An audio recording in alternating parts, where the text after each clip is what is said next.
이 아침에 주님께 주시는 말씀 데살로니가전서 5장 19절 말씀입니다. 데살로니가전서 5장 19절의 말씀 한 절의 말씀인데요. 저와 여러분이 함께 한 목소리로 읽도록 하겠습니다. 함께 읽습니다. 시작. 성령을 소멸하지 말며. 아멘. 하지 말아야 할 이유 은혜 말씀 선포해 주시겠습니다.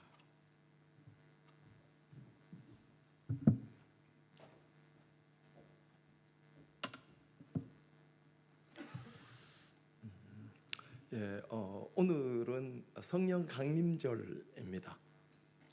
다른 말로는 오순절이라고도 말합니다. 오순절이라고 말하는 이유 중에 하나는 예수님이 부활하신 후로 50일째 되는 날에 성령 하나님이 오셨다. 그래서 오순절 또는 성령 강림절이라고도 합니다. 예수님께서 부활하시고 40일째 되는 날에 승천하십니다. 그리고 승천하신 후에 10일째 되는 날 오순절에 성령 하나님이 우리에게 와 주셨습니다. 그래서 오늘은 그 우리에게 오신 성령 하나님을 기억하는 그리고 기념하는 그날이 오늘 바로 성령 강림절입니다. 오늘 우리가 읽은 말씀은 간단합니다. 너무나 짧은 한 절입니다. 성령을 소멸하지 마라. 이 성령을 소멸하지 말라는 이 19절 한 절을 이해하기 위해서는 우리는 두 가지의 배경, 백그라운드를 기억해야 합니다. 하나는 이 말씀이 데살로니가에 보내는 편지글 안에 들어있다는 겁니다. 그러니까 사도 바울이 선교해서 데살로니가라는 지역에 교회가 생겼고 거기에 그 교회에 그리스도인들에게 사도 바울이 편지를 보내었습니다. 그러니까 1세기 예수님이 있던 1세기 100년과 AD 100년과 200년 1세기 2세기 사이에 어떤 일이 있었느냐 하면 기독교가 아직 그 로마 제국에서 공인되지 않아서 박해를 받는 과정 중에 있습니다. 그리고 그 과정 중에 있는 교인들에게 사도 바울이 편지를 써서 이렇게 해라. 그러니까 데살로니가 전서 후서는 데살로니가에 있는 교회에 있는 문제들에 대해서 사도 바울이 답을 주는. 그래서 이 전서는 보면 그 1세기에 있던 교회를 향한 박해를 어떻게 지혜롭게 이겨나갈 것인가.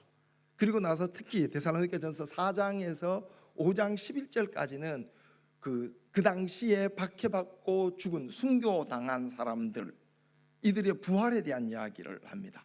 그리고 나면 5장 12절에서부터 마지막까지는 사도 바울이 거기 있는 교인들에게 이렇게 그리스도인으로 사십시오 라고 당부하는 이야기입니다.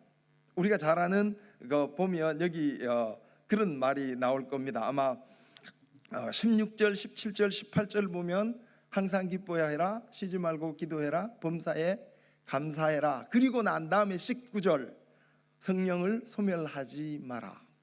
즉 이런 모습으로 살아가십시오 라고 말하는 그 모습 중에 하나가 성령을 소멸하지 않는 것입니다. 이게 이 책에 있는 배경입니다. 또 하나는 어떤 배경이 있느냐 하면 오늘 말씀을 보면 성령을 소멸하지 마라 라고 되어 있죠. 여기서 소멸한다라는 말은 헬라어로 스벤리시라는 말인데 이게 무슨 뜻을 가지고 있냐면 불을 꺼트린다, 진화시킨다, 이렇게 눌러버린다 이런 뜻입니다. 근데 여러분 한번 생각해 보십시오. 성령을 소멸하지 마라, 이 말은 벌써 뭘 전제하고 있습니까? 성령의 불꽃이 타오르는 것을 전제하고 있죠. 성령이 지금 와서 불꽃이 타오르고 있습니다. 그런데 그 불꽃을 덮어버리지 마십시오. 진화시키지 말고 계속 타게 하라는 얘기죠. 그러면 우리가 여기에서 성령에 대한 신학적 배경이 필요합니다. 이 말씀을 이해하기 위해서. 성령에 대한 신학적 배경은 이렇습니다. 하나님께서 천지를 창조하셨습니다. 그리고 첫 번째 사람인 아담과 하와를 창조하셔서 하나님이 에덴 동산에 두시고 하나님과 함께 하나님과 대화하며 살아가는 그런 사람들이었습니다. 그런데 어느 날 이 첫 번째 사람들이 유혹을 못 이기고 하나님 앞에 죄를 짓습니다. 그래서 하나님으로부터 떠나가게 되죠. 하나님이 에덴 동산에서 나가서 밖에서 살라고 떠나가게 됩니다. 그것을 다른 말로 하면 이렇죠. 생명의 근원, 창조주 하나님과 함께 했던 사람들이 죄로 인해서 이 생명의 근원이신 창조주 하나님으로부터 떨어져 분리되었다. 그러면 사람들이 어떻게 되겠습니까? 생명의 근원으로부터 분리되었으므로 이 사람들의 결과는 죽음이죠. 왜? 생명이 없잖아요. 그래서 야고보서 1장 15절은 이 과정을 한 단어로 요약합니다. 한 줄로 요약합니다. 욕심이 잉태해서 죄가 되었고 죄가 커서 죄의 결과는 사망이다.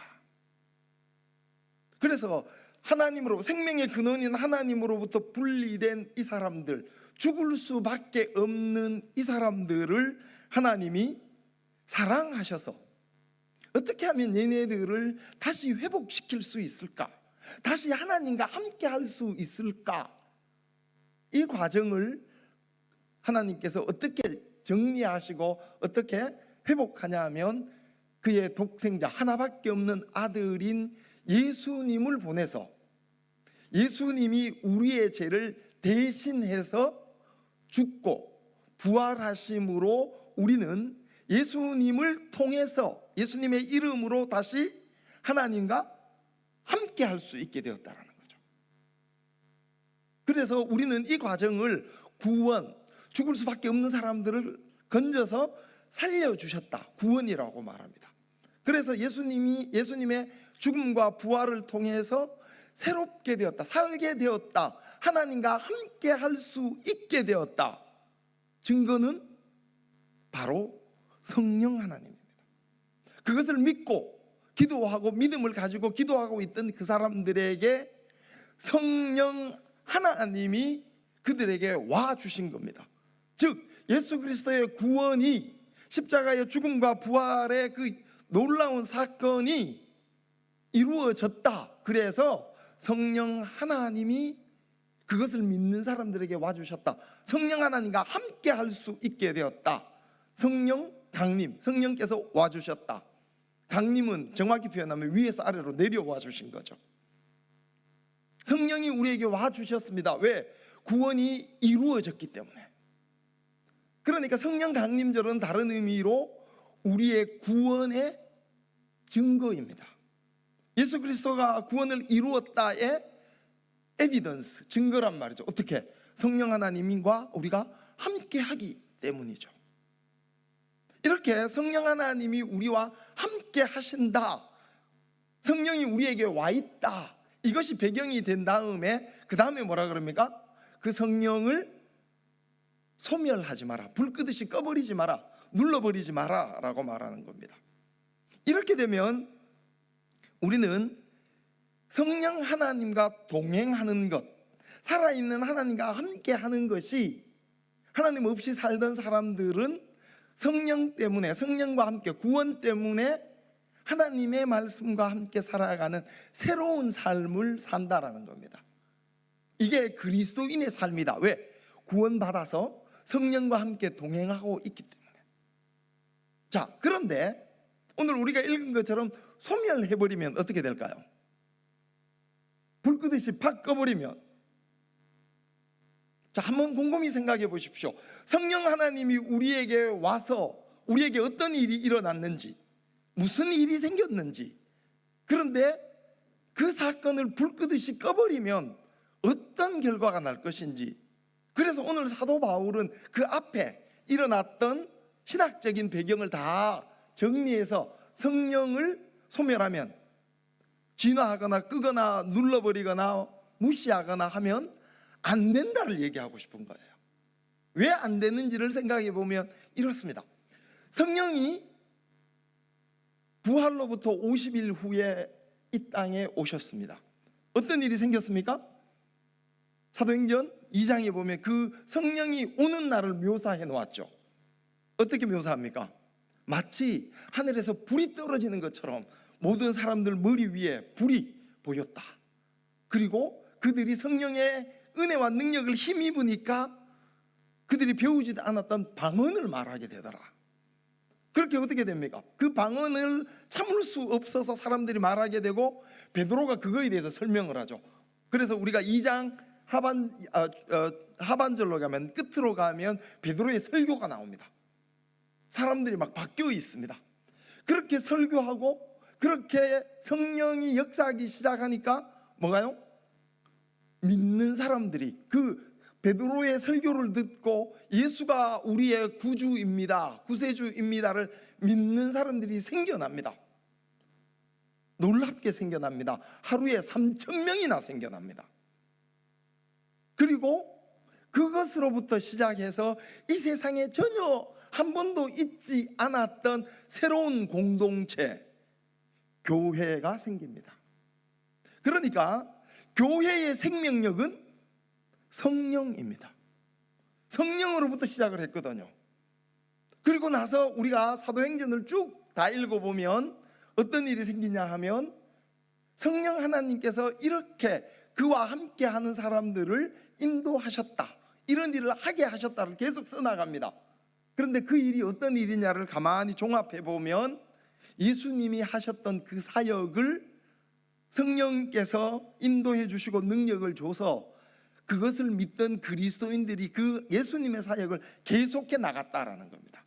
병자도 고치고 말씀도 선포하고 심지어는 유대인이 아닌 이방인에 가서 말씀도 전하고 죽은 사람도 살립니다. 뒤에 보면 사도행전을 보면 성령 하나님이 인도해서 사람들이 예수님의 사역을 하고 그것이 모여서 새로운 공동체 교회가 생겨났다. 그리고 나서 교회가 많아집니다. 인원이 많아지니까 어떻게 됩니까? 베드로가 이렇게 말하죠. 우리는 기도와 말씀에 힘쓸 테니 이것을, 사람들이 너무 많으니까 우리가 정확하게 얘기하기 위해서 행정을 담당하는 사람들을 뽑자. 그래서 7 집사라고 불리우는 사람들이 선출됩니다. 교회의 생명력은 성령에 있습니다. 교회에 나아갈 바를 성령이 인도해 주신다라는 사실입니다. 그런데 성령의 불을 꺼버리면 어떻게 되겠습니까? 교회가 나아갈 바를 모르게 되는 거죠. 어디로 어떻게 해야 될지를 모르게 된다라는 겁니다. 교회의 생명력이, 그 능력이 사라져 버립니다. 여러분, 초대교회, 우리 사도행전에 나오는 교회를 가장 이상적인 교회로 생각을 합니다. 그래서 우리가 초대교회로 돌아가자 뭐 이런 얘기도 합니다. 그런데 생각해 보십시오. 성령의 능력이, 은혜가, 성령의 인도하심이 있을 때에는 3,000명씩 회개합니다. 거기에 멋진 교회당이 있고 부흥회가 있고 시스템이 있고 찬양단이 있지 않았습니다. 그건 나중에 생겨나죠. 왜? 많이 모인 이 사람들을 더 성숙하고 더 바르게 교육하고 훈련하기 위해서 생겨나는 행정적 절차였습니다. 행정적 절차는 나중이라는 겁니다. 뭐가 먼저입니까? 성령의 인도하심과 능력이 드러나는 것입니다. 그런데 만약에 성령의 불을 꺼버리면 교회는 껍데기만 남습니다. 건물과 행사와 조직과 이런 그 껍데기만 남아 있습니다.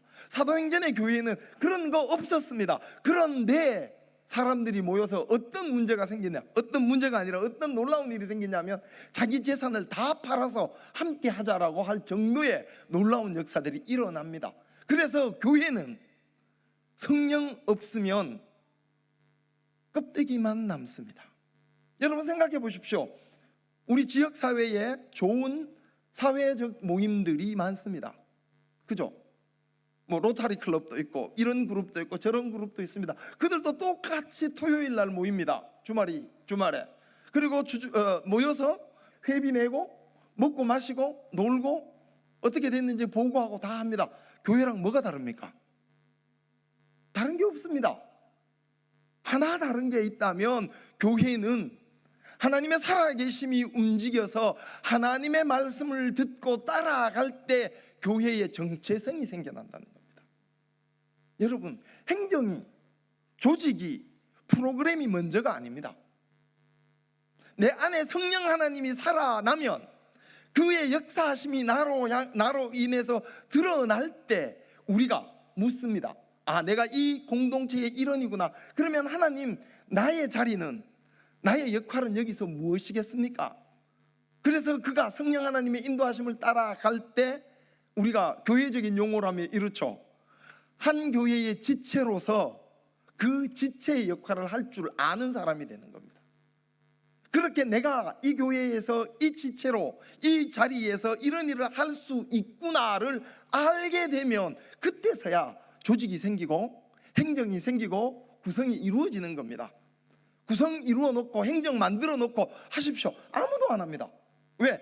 내가 성령 안에서 어떤 은사를 받았는지를 모르는데 어디 가서 뭘 합니까? 그거보다 먼저 내 안에 성령이 살아나서 성령 하나님의 은사로 내 자리가 어디인지, 나의 은사가 무엇인지를 알게 되면 그 다음 얘기가 진행이 된다라는 겁니다. 왜? 사도행전을 보십시오.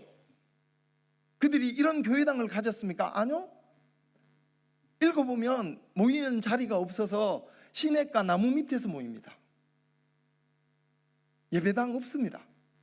죽을까 겁나서 도망 다니고, 이런 가운데서도 성령이 계시면 그들은 그의 그리스도인의 정체성을 가지고 살아간다는 겁니다. 성령은 교회를 이끌어가는 힘이십니다. 그래서 성령의 불을 꺼뜨리면 안 되는 겁니다. 성령은 우리가 구원받았다라는 구원의 증거입니다. 내가 구원받았구나, 내가 하나님과 함께 하는구나. 그런데 그 성령의 불을 꺼뜨리면 어떤 현상이 일어날까요? 내가 구원받았다라는 증거가 내 가슴 속에서 사라지면 어떤 일이 일어날까요? 의심만 일어납니다. 긴가민가 하거든요. 내가 구원을 받았는지, 하나님이 지금 역사하시는지, 뭘 어떻게 해야 될지를 모릅니다. 왜? 성령이 인도하시는 그 길을 잃어버렸거든요. 성령은 이렇게 구원받았다라는 증거입니다. 이 증거가 사라지면 우리는 흔히 하는 말로 믿음이 약해지거나 방황하거나 헷갈립니다. 그래서 우리는 날마다 영적인 민감성을 가지고 성령의 인도하심에 충실해야 합니다. 그거를 잃지 않아야 합니다. 그래야 내가 누구이고 내가 어디에서 무엇을 하는지, 그분의 성령이 내게 주시는 그 은사로 어떻게 살아갈지를 알게 된다는 겁니다. 그것이 성령이 주시는 인도하심으로 따라갈 때, 그것이 바로 세상에서 보지 못한 새로운 삶이라는 겁니다. 여러분, 성령의 민감함, 영적인 민감성입니다. 그것을 잃어버리거나 놓쳐버리면 아무것도 남는 게 없습니다. 그리스도인으로. 한번 생각해 보십시오. 요한복음 14장 26절에는 예수님이 이렇게 말씀해 주십니다. 성령이 너희에게 오면 이런 일을 할 거야. 어떤 일을 한다고요? 너희에게 오면 나의 말을 기억나게 할 거야. 말씀을 알게 하고 이해할 거야. 그런데 성령의 불을 꺼버리면 말씀을 상실하는 겁니다. 누가 말씀을 알게 해주겠습니까? 누가 하나님의 나라를 설명해 주겠습니까? 성령이 우리에게 하시는 일이잖아요. 그래서 성령은 우리의 도움이시다. 헬퍼라고 씁니다. 영어에 보면 카운슬러라고도 씁니다. 그 도와주시는 그분이 사라져버렸는데 우리가 어떻게 영이신 하나님의 뜻을 알고 나아가겠습니까? 성령의 불이 꺼지는 순간 우리 마음속에 말씀의 불도 꺼져버립니다. 우리 마음속에 말씀의 불이 꺼지면 우리는 이 세상 사람들과 다를 게 하나도 없지요. 왜? 말씀이 내 삶의 기준이 되고 말씀이 내 삶의 그 우선순위를 정하고 말씀을 묵상하고 말씀을 따라 사는 게 그리스도인인데 말씀이 사라져 버렸습니다. 구원의 확신이 느슨해지고 긴가민가합니다. 고린도전서 12장을 읽어보면 사도 바울이 성령이 우리에게 오시면 이런 은사들이 주어질 거야. 성령이 너희에게 주시는 그 선물, 은사들이 있어 쭉 나오죠. 보면 놀랍습니다. 지혜도 있고 지식도 있고 봉사도 있고 헌신도 있고 믿음도 있고 방언도 있고 치유도 있고 통변도 있고 많이 있습니다. 성령의 불이 꺼지는 순간 그 놀라운 하나님의 은사와 능력이 우리에게서부터 사라져 버린다는 겁니다. 그리스도인으로 살아가야 되는 그 말씀의 능력이, 은사의 힘들이 없어져 버린다는 겁니다. 어디에 가서 우리가 그리스도인이라고 말할 수 있겠습니까? 그러면 어떻게 됩니까?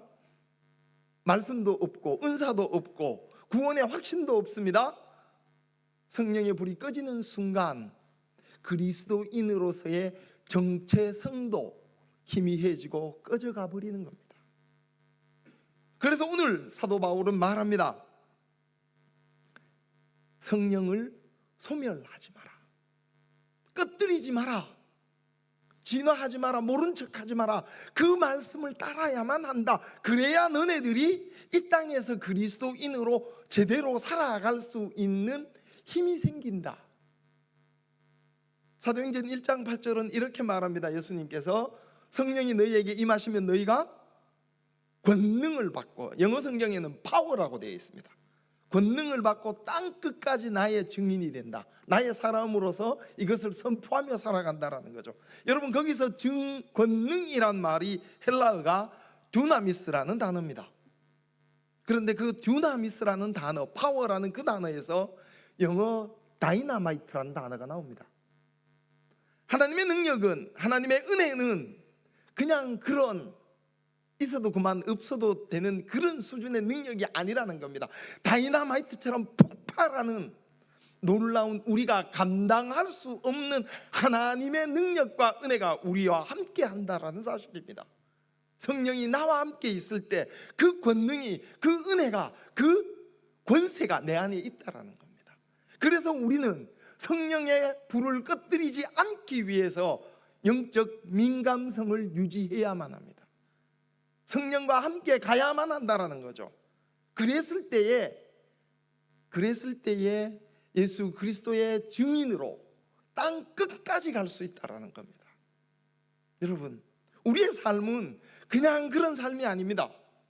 저는 사도행전에 나오는 그러한 기적과 그러한 능력과 은혜가 오늘날도 이루어진다라고 믿는 사람 중에 한 명입니다. 이유는 사도행전에 나오는 그런 놀라운 은혜와 능력이 사람의 힘이 아니고 사람의 노력이 아니고 성령 하나님이 하셨던 일이라면, 우리가 믿는 살아계신 그 하나님이 오늘도 우리를 통해서 그 일을 거뜬히 해내실 줄로 믿습니다. 그러면 그때 기록된 그 은혜도, 능력도, 권세도 오늘 우리와 함께 성령 하나님의 놀라운 일들이 드러날 줄로 믿습니다.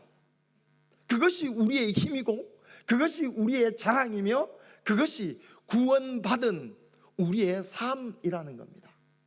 그래서 성경은, 오늘 사도 바울은 말합니다. 성령 하나님의 불을 꺼뜨리지 마라. 성령 하나님의 불을 꺼뜨리지 마라. 그것을 진화해서 모른 척하지 마라. 왜? 그 불이 내 마음 속에 타고 있어야, 성령 하나님이 함께 하심을 내가 알고 있어야 그분이 주시는 말씀과 은혜와 능력과 권세로 하나님과 함께 걸어가며 이 땅에서 하나님의 일을 이루어가는 새로운 삶, 말씀 안에 있는 의미 있는 삶이 되기 때문입니다.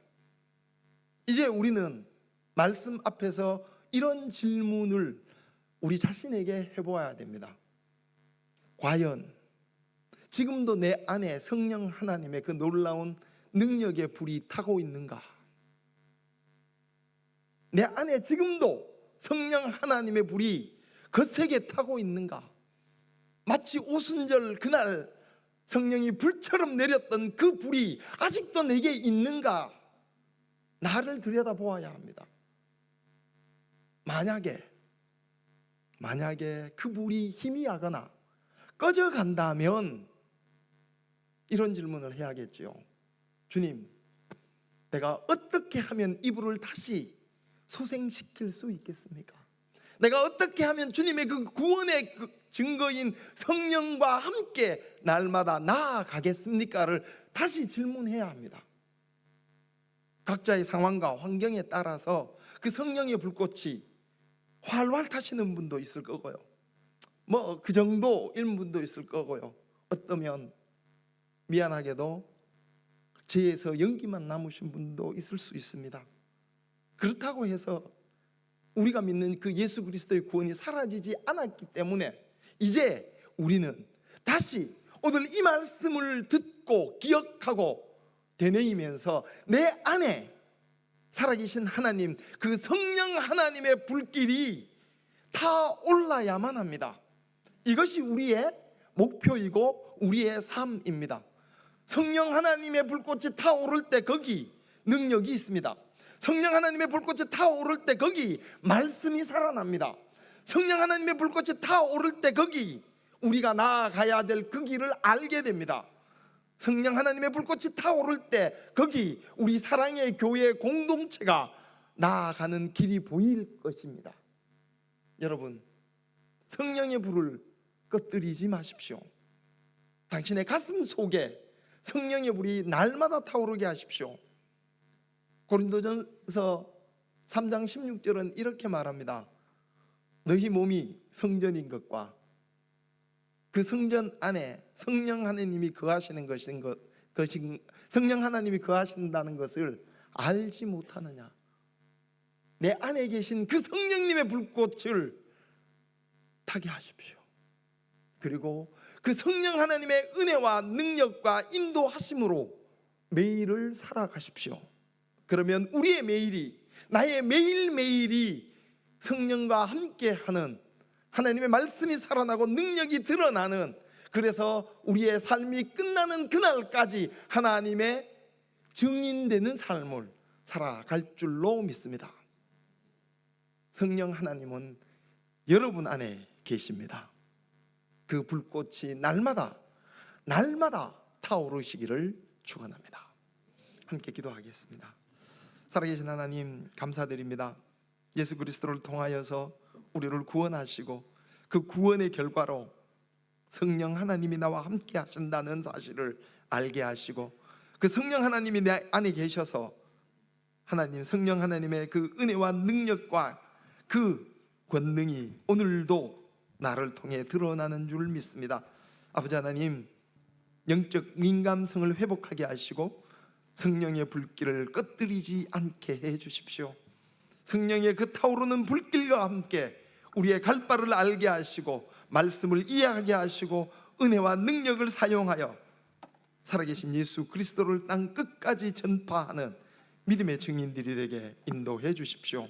그래서 날마다 하나님과 동행하며 날마다 증인되는 삶을 살아갈 수 있게 인도해 주십시오. 우리의 구원 되시며 우리의 구주 되신 예수 그리스도 이름으로 기도드립니다.